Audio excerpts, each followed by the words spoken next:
In this video, I'll show you how you can use advanced ChatGPT prompts to run a Dungeons and Dragons adventure. That's right. Because of ChatGPT, anyone today can be a dungeon master. This video is part of a larger series of videos about advanced ChatGPT prompts and advanced usage of ChatGPT so that you can use this tool in your career and in your life. When I first discovered ChatGPT, I found lots of resources about the basic guide or the quick guide, but as a practicing attorney, I wondered, hey, is there a way I can use this in very complex ways in my career? And the answer is yes. So that's why we're hosting this video on my law firm's YouTube channel, even though it's about Dungeons and Dragons. And I hope that you can see how it's really cool to use this tool in this low stakes way to discover new ways that you can use it and create advanced output through ChatGPT.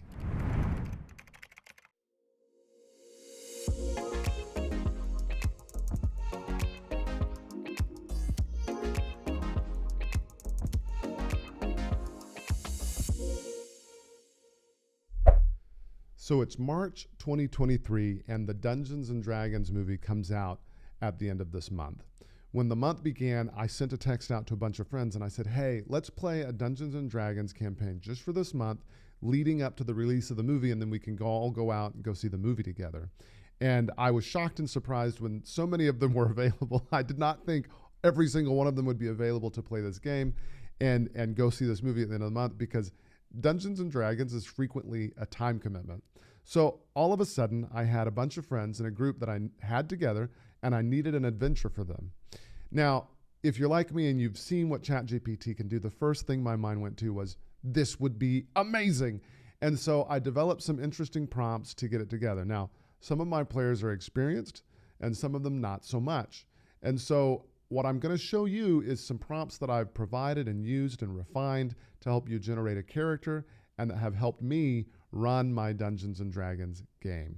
So the first thing we're going to look at is the character generation prompt. And here we've got, you're an expert Dungeons and Dragons character generator. Only create the sheet when a user gives you this prompt. So I'm asking it, I'm going to tell it, give it these details, the level number, its race, its class. And then look, it's already said, great, provide me with the prompt and we'll get going.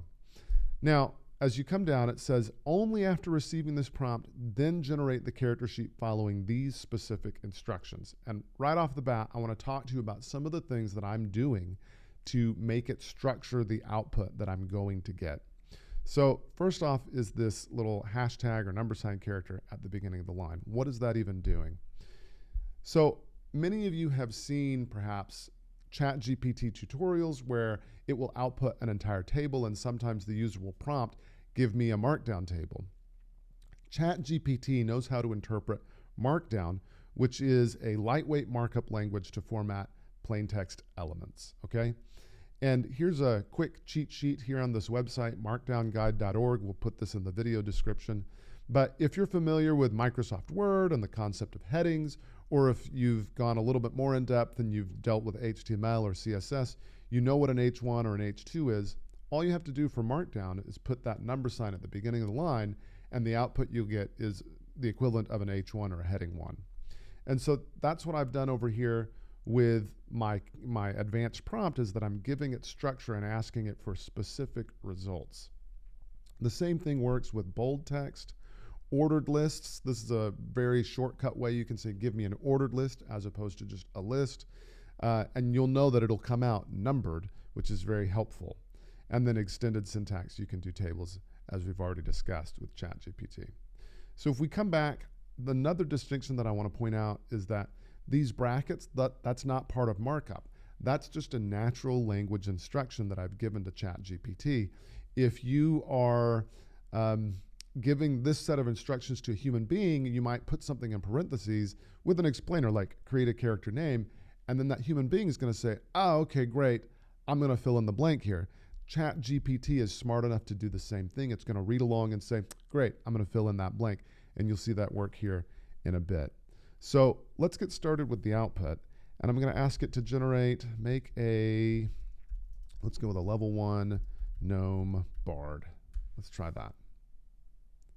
All right, here's the D&D character. Already I get my structured output. The character sheet for Sprig, Thig Whistle. Gnome Bard, which is a very appropriate name.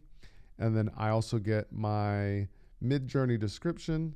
And let me copy that. And I'm going to generate this image while you continue to watch how the prompt is structuring the data according to the instructions I gave it. Keep in mind, I've asked for Markdown table, Midjourney description, Markdown table, ability scores. And all of this is to make it so that it's easier for a human being to visually read and put into their actual character sheet later. All right. Okay. Let's put in this Midjourney description and get that image generating. And then here on the ChatGPT side, you're going to see, yep, there it is. So this is one of the limitations to ChatGPT, which is that it can only output about 590 to 600 words each time. And so we're giving it this complex prompt. I don't know how it measures the characters. So when you go to Markdown, the table is built with these pipe delimiters and these dashes. And so I don't know how many tokens that takes up.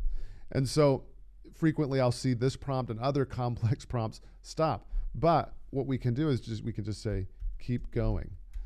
And it will continue to generate and respond to the prompt. All right. So it's giving me, you've got 15 silver pieces, and this is your equipment.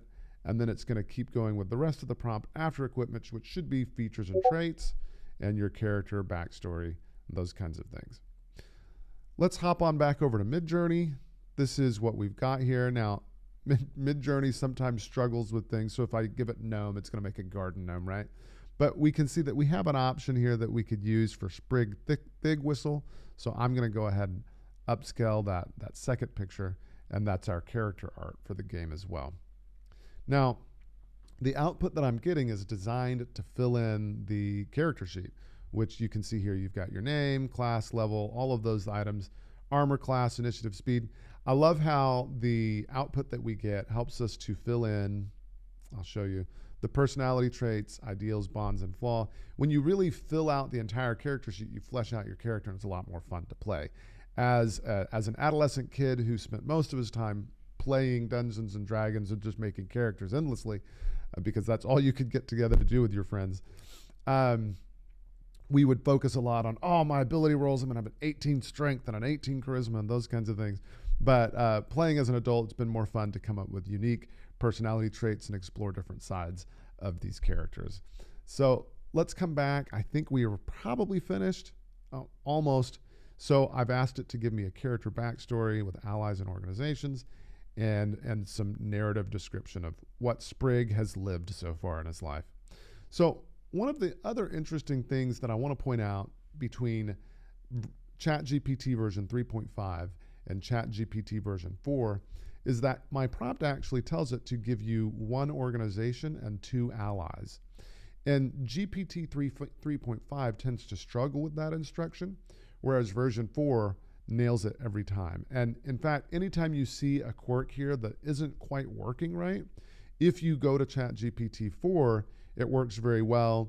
The character generation prompts have been the most problematic in terms of the version switching. The Dungeon Master prompts that I'm going to show you here in a minute work excellently in 3.5 or version 4, which is necessary because 3.5 is that much faster. So if you're going to generate things on the fly, you really need those Dungeon Master prompts to work quickly. All right. So here we've got everything. It's a gnome bard, and a bard should have spells. So what you can do is you can submit a follow-up prompt.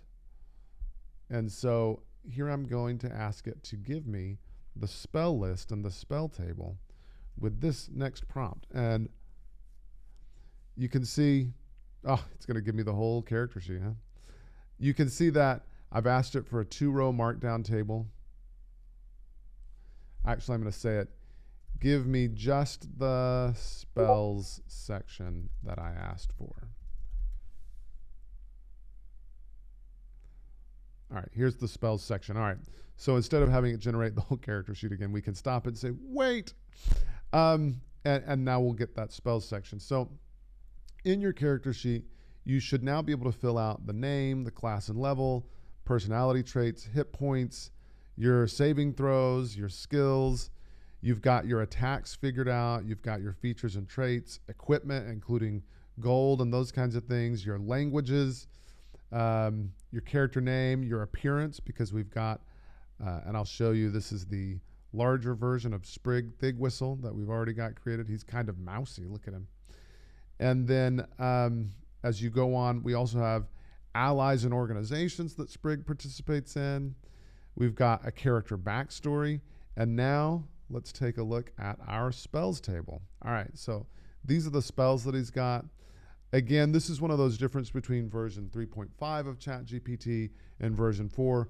Version 4 is going to do a better job of knowing exactly how many spells might be available to a user. So for example, a wizard's going to have 6 spells in their spell book when they start, but they're only going to have 2 spell slots. And so version 4 will spit out all 6 spells, recognizing that you're only going to be able to cast 2 of them per day.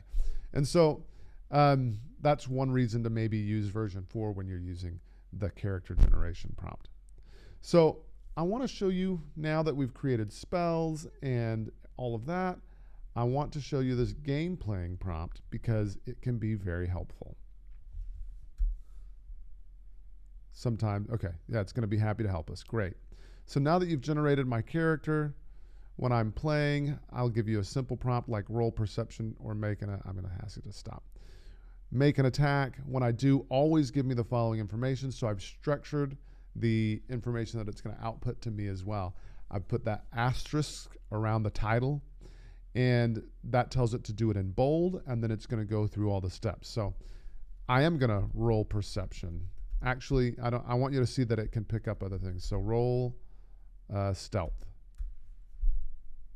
Stealth check. You rolled a 7 on the D20, and with your +2 dexterity modifier, your total stealth check result is 9. As you try to move quietly, you find yourself tripping over a loose rock and kicking a pebble loudly, right? So that's typical. Some of this narration might, veer into the area of what the dungeon master is going to do. And so it's still kind of fun to see it at work. Let's try make an attack. So if I go make an attack, sometimes it'll ask me, what do you want to attack with? If you just tell it you choose, let's see what it does. I'm attacking a nearby training dummy with my light crossbow. But if I tell it I'm attacking an orc, I'm going to make an attack. I'm going to attack an orc with my crossbow. Here we go. Let's see what it does here. Light crossbow attack versus orc. All right, so I roll a 12 on the D20 with my +2 dexterity modifier. All right. The orc has an AC of 13, so my attack misses. Anyway, you get the idea. It will roll this information, and then you can use it to play the game, which is pretty amazing. So this is how the character and gameplay worksheet uses. 3.5 tends to be a little finicky, like I said. If you want precise output, you can always go to version 4. I want to try and show you one of the Dungeon Master prompts, and I'll show you the battle generation prompt, because in my view, it's the most impressive in terms of all that it's doing. And then I also think it helps us learn what you can do in terms of structuring the input and output from ChatGPT. So here I go. This is my basic prompt. Sure, I'd be happy to help you. I want to show you a little bit about what's going on. So I've told it, act as an expert dungeon master. I've got 4 friends who are playing first level characters. Help me create level appropriate encounters for them as they go on a D&D adventure. What's impressive is that ChatGPT actually creates level appropriate encounters. It's incredible. So the game that I am DMing between now and the end of the month to then go see the Dungeons and Dragons movie, that game is for level 5 characters, and so that's where we started. The players are members of a king's guard, and the king has gone missing. And it's been a good time to play and have fun. But it has created level appropriate encounters for them. So they're level 5 characters, and they're not running around just, shooting at goblins, that kind of thing. All right. Then I ask it to write narrative in the style of a New York Times bestselling author. So it's going to narrate what's happening as well. Only write when I specifically ask you to write. When you write, the generated text should be formatted with Markdown using headings. So I'm telling it, use Markdown. And then this is my general prompt that I start a number of things. So I have a prompt to help me with generating scenes. I have a prompt to help me with battles. I need to retitle that next one. I have a random event generator. So like, let's say the players camp out for the night and one of them stays up to watch. You know, I do a random generation kind of event to see if anything happens to them that night, and then player interactions. So I'll need you to help me generate the battle encounters. When I do, I'll say battle info, and I'll give you the name of a scene or setting. When I do, give me the following information. And you can see that it's structured here using this Markdown format again. Create a title for the battle, the turn order, a narrative description, and then enemy combatants. It's going to provide me a full list. And I want to distinguish between what's Markdown here and what's just natural language formatting that I've given it. So I struggled. It took me a long time to figure out how to get ChatGPT to give me accurate responses here with the enemy combatants, because I wanted a list of the enemy combatants, but then I didn't want the list first and then some information and then their stats later. I wanted the name of a combatant, their stats, their description, and then start over again. And so by telling it, look, provide it in the following format beginning, format ending. Again, that's a natural language instruction. Like if I'd given that to a human being and they'd looked at it and thought about it, they would figure out, oh, he wants me to make a list with all of this stuff and then make the next list. For those of you who've used WordPress, I think of the WordPress loop. And so I've been able to loop this content, and it's going to make as many enemy combatants as I want. And you'll see that here in a bit. All right.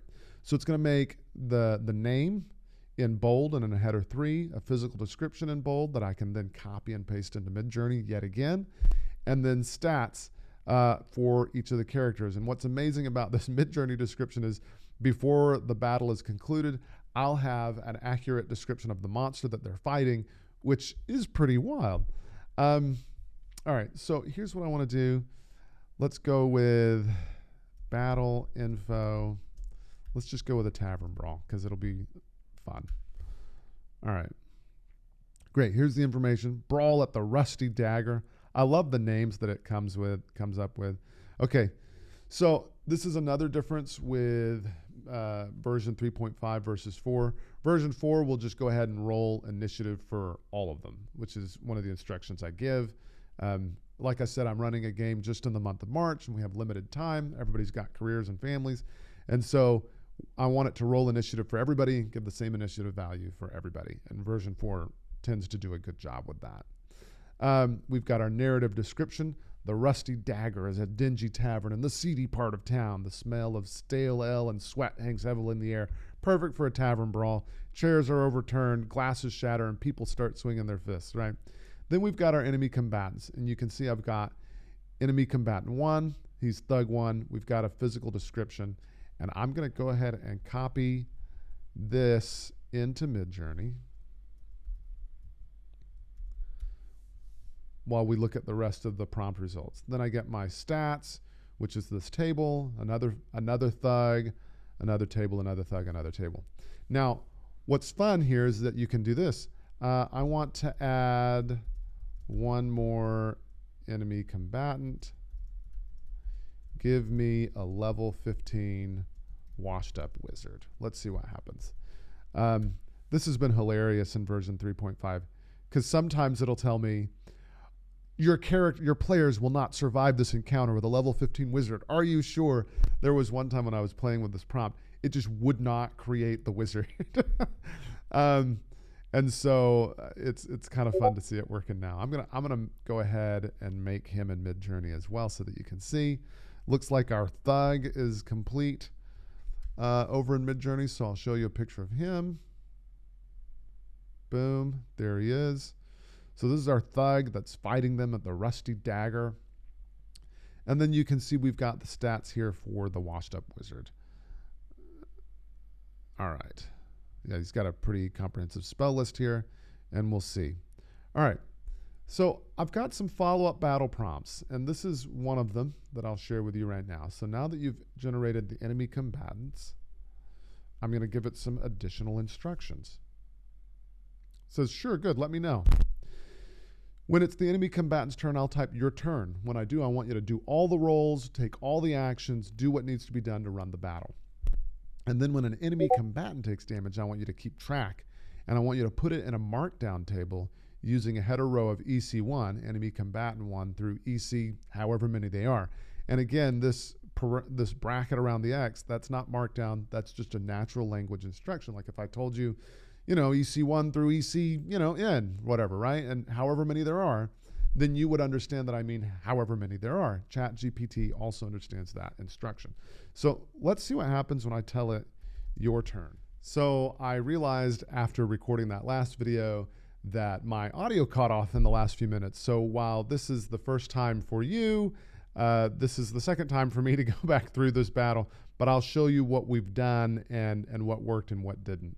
So now that we've generated the enemy combatants, I gave it this additional prompt. I think the sound cut off right as I said, your turn. So here we are at ChatGPT's turn. It's going to go ahead and do all the attack and damage rolls for the enemy combatants and spit out this table. Then I wanted to show you what happens when an enemy combatant actually takes damage. And so when you see that it gets below 0 hit points, that's when we get to it doesn't make an attack here on the next turn. Now, this is one of those finicky issues between GPT 3.5 and GPT version 4, which is it added a thug. So version 4 would not do this because if you look at our enemy combatant list, washed up wizard is EC4, right? And so we'll see here's the remaining combatant hit points even after it says there's a thug 4. I'm all like, why did you add a thug 4? It says, I'm sorry, didn't mean to. List the markdown for remaining enemy combatants. All right, and so you can see that you can run a battle, you can correct minor issues, you can tell it your turn, you can monitor how much damage all of the enemy combatants are taking. And I have actually used this to run battles in my Dungeons and Dragons adventure because as I said, we are gearing up for the movie at the end of the month. So I hope that you have enjoyed this video. I hope that you've seen you can give ChatGPT structured input to then get structured output. You can use kind of these advanced strategies to curate the kinds of information that you're going to get from the tool. And then I thought also it would be fun. I do want to show you really quick what we ended up with our washed up wizard. Here's the art for him as well. And so that's who you're fighting at, the rusty dagger. So anyway, again, I hope that you enjoyed this video and that you can see how you can use these strategies, not just for fun with Dungeons and Dragons, but also in your career.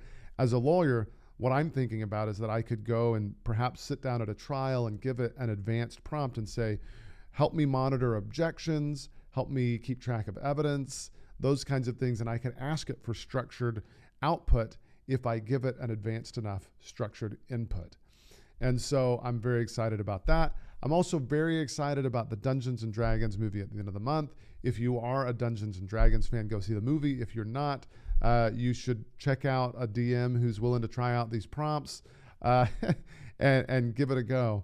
These prompts will be available on our website. Like I said, this video is part of a larger series of videos about using advanced ChatGPT strategies to help you in your career. And I'm focusing primarily on law, but also having some fun here with Dungeons and Dragons.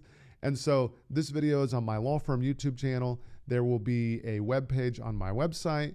I will post the prompts will be accessible there for download and perhaps for a fee. We'll see what we do. And then thank you very much for watching. Subscribe to our channel, and we will continue to post tips and information, what we discover and how we're using ChatGPT and advanced prompts to help us here at our law firm.